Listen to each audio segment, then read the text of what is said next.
இது கள்ளக்குறிச்சி கருணாபுரம் பட்டணத்தில் தான் இருக்கிறேன். இங்கே சுரேஷ் பிரவீன் எங்கள் சொந்தக்காரங்க. எங்கள் அத்தை பையன் சுரேஷ், அத்தை பேரை பிரவீன், 2 பேரும் கூலி தொழிலாளி தான். இப்போ இதுக்கு முன்னால் சொன்ன மாதிரி தான் அவர்.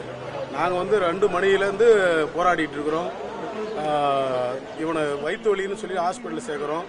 ஃபஸ்ட்டு சுரேஷ் சாவரா, 2வது பிரவீன் சாவரா, அடுத்து செகண்ட் நாங்கள் மீடியாவை வர வைக்கிறோம். மீடியா வர வச்சு நாங்கள் சொல்கிறோம், இந்த மாதிரி இங்கே ஒரு சிலர் தடுக்கிறாங்க. அதை வேணாம், நம்ம இது பண்ணி ஆப்ரேஷன் பண்ணுவாங்க, போஸ்ட்மார்ட்டம் பண்ணுவாங்க, வேணாம் அதெல்லாம் வேணான்னு. இல்லை உடனடியாக சாவறான். என்ன காரணம்னா கண்ணு தெரியல, காது கேட்கல, வயிறு எரியுதுன்னு அவனுடைய துணியெல்லாம் கழட்டி போட்டுட்டானுங்க. ஒரு பைத்தியம் பிடிச்ச மாதிரி ஆயிட்டாங்க. அவனுடைய துணியை பண்ணு அவங்க குடல் எரியுது வழக்கு, அப்படியே குடலை பிக்கிறான், எரியுதுன்னு. நாம சொல்றதும் அவனுக்கு காதுல விழல.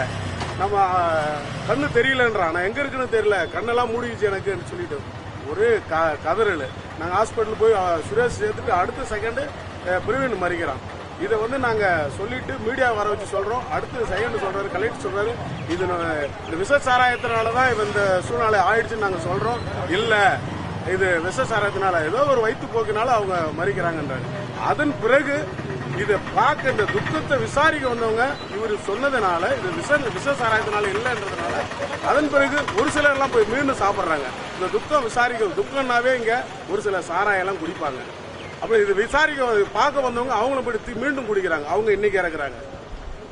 இப்படிப்பட்ட சூழ்நிலை இருக்கு சார். ஒன்னு கள்ளக்குறிச்சி கலெக்டர் ஆபீஸ் இருக்கு, போலீஸ் ஸ்டேஷன் இருக்கு, எல்லா துறையும் இங்க இருக்கு, கோர்ட் இருக்கு, எல்லாம் இருக்கு. இத்தனை மத்தியில பக்கத்திலே, எல்லாமே பக்கத்துல, ஒரு 100 கிலோமீட்டர் 100 அடி பக்கத்துல தான்.